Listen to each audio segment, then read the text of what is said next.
Hi guys, welcome to my channel. Today I'll be sharing a scrub for your chapped lips for winter season. Take 1 tablespoon of sugar, a half tablespoon of honey. Honey moisturizes your lips and sugar exfoliates your dead skin from the lips. Add 2 drops of olive oil. Mix 2 drops of coconut oil and mix it well to make it a paste.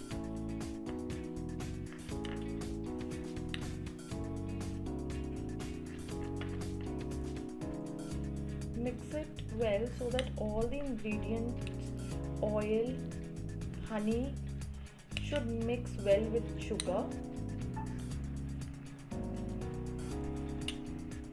You can store this scrub for a week's time.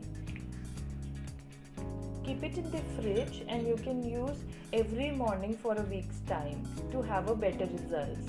If you like this video, please like, share and comment. Thank you.